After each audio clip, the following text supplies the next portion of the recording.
નમસ્તે બધા બાળકો, કેમ છો? મજામાં ને? બાળકો, આજે આપણે પ્રકરણ નંબર 8 કુદરતી સંસાધનમાં જમીન ધોવાણ વિશેની ચર્ચા કરવાની છે. ગયા વિડિયોની અંદર આપણે કુદરતી સંસાધનોના રક્ષણ માટેના આયોજન અને સંરક્ષણના ઉપાયો જોયા હતા અને સૌથી મહત્વની વસ્તુ જોઈ હતી આપણે જમીન નિર્માણની પ્રક્રિયા. જમીન નિર્માણની પ્રક્રિયા ટૂંકમાં પછી 2 મિનિટમાં રિપીટ કરી લઈએ. કુદરતી પરિબળ ક્યાં ક્યાં હતા? વરસાદ, પછી હવા અને ગરમી. આ 3 કુદરતી પરિબળોના કારણે પૃથ્વી ઉપર જે હજારો લાખો વર્ષ પહેલા ખડકો હતા, આ ખડકોનું ખવાણ થયું એટલે એનો ભૂકો થયો. પછી એની અંદર 2 વસ્તુ ઉમેરાણી હતી. યાદ કરો કઈ કઈ હતી? Yes, very good. જૈવિક દ્રવ્યો અને અજૈવિક દ્રવ્યો. એનાથી જે પાતળું પડ તૈયાર થયું હતું, એ પાતળા પડને આપણે નામ આપ્યું હતું જમીન. જમીન નિર્માણની પ્રક્રિયામાં બાળકો હજારો લાખો વર્ષનો સમય લાગે. 1-2 વર્ષ કે 1-2 મહિનામાં જમીન નિર્માણની પ્રક્રિયા નહીં થાય. આજે આપણે જમીન ધોવાણની ચર્ચા કરવાની છે. જમીન ધોવાણનો અર્થ જણાવવાનો છે, એના કારણો અને એને અટકાવવાના ઉપાયો, બધી વસ્તુ સાથે જ લેવાની છે. અર્થમાં શું કહે છે પહેલા જોઈએ. કુદરતી પરિબળ. કુદરતી પરિબળમાં 2 પરિબળ છે, એક છે હવા, એક છે પાણી. કુદરતી પરિબળ હવા અને પાણીના કારણે જમીન પરના રેતી, માટી કે કણનું એક સ્થળેથી બીજા સ્થળે સ્થળાંતરિત થઈ જવું અથવા ખસેડાઈ જવું, આ જે પ્રક્રિયા છે એને જમીન ધોવાણ કહેવાય. કુદરતી પરિબળ 2 યાદ રાખવાના, હવા અને પાણી. એના કારણે જમીન ઉપર જે રેતી, માટી કે કણ આવેલા હશે, ઈ એક સ્થળેથી બીજા સ્થળે સ્થળાંતરિત એટલે કે ખસેડાઈ જશે. આને આપણે શું કહેશી? જમીન ધોવાણ. શું કહેશી? જમીન ધોવાણ. અહીંયા જોઈએ કઈ રીતના થશે. માની લ્યો કે આ એક જમીન છે. હા, જમીનની ઉપર અહીંયા ઘણા લોકો આને રેતી કહેશે, ઘણા લોકો આને માટી કહેશે, ઘણા લોકો આને કણ કહેશે. આપણે એને વ્યવસ્થિત ભાષામાં કાપ કહેશી. શું કહેશી? કાપ. હવે થાશે કેવું? વરસાદ પડશે એટલે વરસાદના પાણીમાં આ જે રેતી, માટી કે કણ છે, એ પાણીમાં ઢસડાતા અહીં આગળ વયા જશે. પછી અહીંથી પાછા આમ આગળ વયા જશે, પછી પાછા આગળ વયા જશે. એટલે આ જમીનનું શું થઈ ગયું? ધોવાણ. આ જમીનનું શું થઈ ગયું? ધોવાણ. આ જમીનનું શું થઈ ગયું? ધોવાણ. બાળકો, જમીન ધોવાણી બહુ ખરાબ વસ્તુ છે. કારણ કે જમીન ધોવાણનું એક પરિણામ એ આવશે કે ખેતી લાયક જે જમીન છે એ ધીમે ધીમે બિન ઉપજાઉ એટલે કે પડતર બની જશે. અને જો એ જમીન પડતર બનતી જશે વધારે પ્રમાણમાં, તો ભવિષ્યમાં ખોરાક, શાકભાજી, ફળ આ બધાની અછત સર્જાશે. અને એ ભાવ વધારા સ્વરૂપે એની અસર આપણા ઉપર થશે. એટલે કોઈ દિવસ એમ નહીં વિચારવાનું ભાઈ આપણે એના જમીન ધોવાણને શું લાગે વળગે, ભાઈ આપણે ક્યાં ખેતી કરવા જઈએ છીએ કે આપણને જમીન ધોવાણને લાગે વળગે. જમીન ધોવાણની સીધી અસર આપણા ઉપર જ થવાની છે.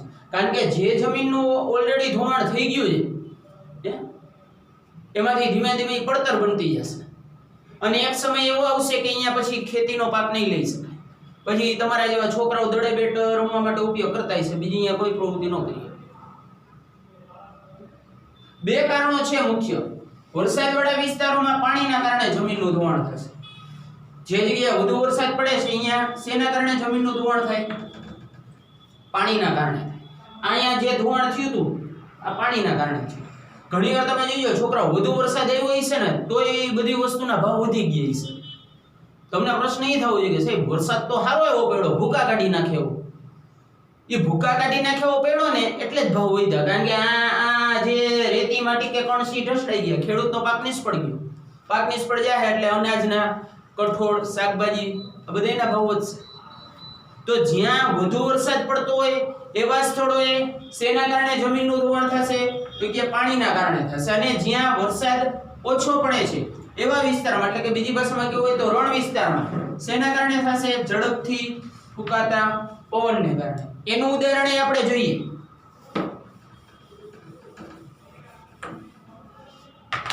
માની લ્યો કે ભાઈ રણ પ્રદેશ છે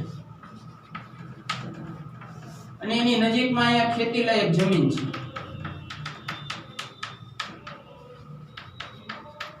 આ રણ પ્રદેશ છે, માની લ્યો અહીંયા બધે રણમાં રેતી છે. અહીંયા બધે રણ પ્રદેશમાં કોઈ દી વધુ વરસાદના કારણે જમીનનું ધોવાણ ન થાય. રણ પ્રદેશમાં મોટા ભાગે ઝડપથી જે પવન ફૂંકાતો હશે એના કારણે જમીનનું ધોવાણ થશે. ઉદાહરણ જોઈએ. ચોપડીમાં આવી કઈ આકૃતિ નથી આપી, પણ આ તો તમને મગજમાં ઉતરી જાય એટલે આપણે અહીંયા આકૃતિ દોરી છે. બરોબર છે. અહીંયા માની લો કે રણની રેતી છે, ઝડપથી પવન ફૂંકાશે એટલે આ રણની રેતી ઉડતી ઉડતી અહીંયા ખેતીલાયક જમીનની માથે પથરાઈ જશે. ઝડપથી પવન ફૂંકાશે એટલે શું થશે? આ જે રણ પ્રદેશની રેતી છે એ આ ખેતીલાયક જમીનની ઉપર પથરાઈ જશે. એક તો ઓલરેડી રણ વિસ્તારમાં ખેતી ઓછી થતી હોય, એમાંય જો આવી રીતના આ જમીનનું ધોવાણ જ છે બળકા. ઓલામાં શું થતું હતું? પાણીના કારણે થતું હતું. આમાં પાણીના કારણે નહીં થાય, આમાં ઝડપથી પવન ફૂંકાતો હોય છે એના કારણે થશે. બરોબર છે. તો જમીન ધોવાણ એટલે શું? તો કે કુદરતી પરિબળો ક્યાં બે યાદ રાખવાના. હવા અને પાણીના કારણે શું થશે? તો કે જમીન પરની જે રેતી માટી કે કણ હશે એક સ્થળેથી બીજા સ્થળે સ્થળાંતરિત એટલે કે ખસેડાઈ જશે, ઢસેડાઈ જશે. આને જમીન ધોવાણ કહેવાય. વરસાદવાળા વિસ્તારમાં પાણીના કારણે થશે, રણ વિસ્તારમાં ઝડપથી ફૂંકાતા પવનને કારણે થાય. હવે આપણે એને અટકાવવાના ઉપાયો જોઈએ. અટકાવવું જરૂરી છે. 13 લાખ હેક્ટર જમીનનું ધોવાણ ઓલરેડી ભારતમાં થઈ ગયું છે, એવું 2005 ના આંકડામાં કહે છે. આટલી બધી જમીનનું ઓલરેડી ધોવાણ થઈ ગયું છે. જો હવે આપણે ધ્યાન નહીં રાખીએ તો ધીમે ધીમે એ જમીન પડતર બનવા લાગશે. ખેતી, આપણો દેશ તો પાછો શાકાહારી છે, કૃષિ પ્રધાન છે, તો આપણને તો બહુ મુશ્કેલી થશે. તો એને અટકાવવું ખૂબ જ જરૂરી છે. અટકાવવા માટે આપણે શું કરવાનું છે? સૌથી પહેલા તો ચરાણની પ્રવૃત્તિ. કેટલીકવાર ચરાણની પ્રવૃત્તિના કારણે થતું હોય જમીનનું ધોવાણ. ચરાણ એટલે કે પશુઓ જે ચરતા હોય. ઉદાહરણ તરીકે માની લો કે આ ખેતીલાયક જમીન છે, અહીંયા ટૂંકું ટૂંકું આવી રીતના ઘાસ ઉગાડેલું છે. પશુઓ જે છે એ બળ કરીને આને ખેંચવાનો પ્રયત્ન કરશે એટલે આની આરે જે રેતી માટી કે પણ છે એ બહાર ઉખડી જાય. તો આ ધોવાણ જ છે એક જાતનું. ઘણીવાર તમે જો ખેતીલાયક જમીન ઉપર ટૂંકું ટૂંકું ઘાસ ઉગ્યું હોય, પશુઓ જે છે એ પશુઓ એ બળથી એને ખેંચવાનો પ્રયત્ન કરશે. તો આની આરે જે રેતી માટીને ઢેફા આપણે જેને કે ઉખડી જાય, તો એ જમીનનું ધોવાણ જ છે. તો સૌથી પહેલી વસ્તુ આ જ કરવાની છે કે જે આડેધડ ચરણની પ્રવૃત્તિ થઈ છે એના ઉપર નિયંત્રણ મૂકવાનું છે. આના માટે ખેડૂતોએ સમજદારી રાખવાની છે. ઘણા ખેડૂતોને ટેવ હોય ગમે એના ખેતરમાં પશુઓને મૂકી દે છૂટા, જ્યાં ચરતો એટલે એવું નથી કરવાનું. ચરાણની પ્રવૃત્તિ ઉપર નિયંત્રણ મૂકવાનું છે. બીજી વસ્તુ કઈ કરવાની છે? ઢોળાવાળી જમીન પર પગથિયા પ્રકારની ખેતી, બાગાયતી ખેતી કહેવાય. જો આ ઢોળાવાળી જમીનમાં અહીંયા બધે તમે આ રીતના પાક ઉગાડી શકો. ઢોળાવાળી જે જમીન હશે ને, અને અહીંયા ચા છે, કોફી છે, કોકો છે, આ બધા પ્રકારના પાક બાગાયતી ખેતી ઢોળાવાળી જમીન ઉપર જે કરવામાં આવે ને, એમાં જમીન ખેડવાની ન હોય બળકો. એમાં તો શું હોય, તમારે જે પાક ઉગાડવો છે એના તૈયાર રોપા કે બીજ આવે એ ખાડો ખોદીને થોડા અંતરે ઉગાડી દેવાના. વરસાદનું પાણી પડશે એટલે આવી રીતના વહેતું આ બધામાં પવાતવા જશે. હા, આ ઢોળાવાળી જમીનમાં પાછા ઘઉંના ચોખાના આની પાક ન લઈ શકે, કપાસ ને બધે શેરડી ને. શું કામ કે એમાં સપાટ જમીન જોઈએ, આને પહેલા ખેડવી પડે. આને ખેડવાનું ન હોય. તો આપણા દેશમાં તમે ઉત્તર પૂર્વના રાજ્યમાં જશો તો અહીંયા આવી બાગાયતી ખેતી ઘણા પ્રમાણમાં કરવામાં, કારણ કે પર્વતીય જમીન છે. તો પર્વતીય જમીનમાં તમે આ રીતના પગથિયા ટાઈપની ખેતી કરીને જમીનનું ધોવાણ અટકાવી શકો છો. આગળ શું કહે છે? પડતર જમીન પર વૃક્ષારોપણ કરવું. ખેતીલાયક જમીન પર નહીં, પડતર જમીન જે છે અહીંયા જો આપણે જમીન ધોવાણ અટકાવવા માટે એક જ વસ્તુ કરવાની છે, પાણી જે ચારે બાજુ ફેલાય છે એને અટકાવવાનું છે. ભારત સરકારને ખબર જ છે, રાજ્ય સરકાર હોય કે કેન્દ્ર સરકાર હોય, ગુજરાત રાજ્યની સરકાર છે તેને ખબર જ છે, કારણ કે દર વર્ષે હવામાન ખાતા વાળા આંકડા આપતા જ હોય કે આ વર્ષે તો કે ભાઈ આ 4 જિલ્લામાં બહુ વરસાદ પડ્યો, આ વર્ષે તો કે આ 3 જિલ્લામાં ઓછો વરસાદ પડ્યો. તો રાજ્ય સરકારને ખબર જ છે કે રાજ્યની અંદર કયા જિલ્લા, કયા તાલુકા કે કયા ગામડામાં વધુ વરસાદ પડે છે એવી એને ખબર છે. તો એ વિસ્તારમાં શું કરો તો કે ભાઈ વૃક્ષો ઉગાડો. વૃક્ષો કામ શું કરશે તો કે છત્રીનું કામ કરશે. ઓલું જે ફોર્સથી પાણી પડે છે જમીન ઉપર એને અટકાવશે, પાણીનો ભરાવો અટકાવશે, એના કારણે જમીનનું ધોવાણ અટકાવી શકાશે. એટલે પડતર જેટલી જમીન છે ખેતરની વચ્ચોવચ્ચ ઝાડવા નથી ઉગાડવાના, સમજી લેજો, નહીતર ખેતી ક્યાં કરશો? લઈ ગયો. જે ગ્રામ્ય વિસ્તારમાં વધુ વરસાદ પડે છે અને એના કારણે જમીનનું ધોવાણ થાય છે, તો પછી ખેતરની વચ્ચોવચ્ચ ઝાડવા ઉગાડશો તો ખેતી ક્યાં કરશો? પણ આજુબાજુના જે વિસ્તાર છે ત્યાં વૃક્ષો ઉગાડો.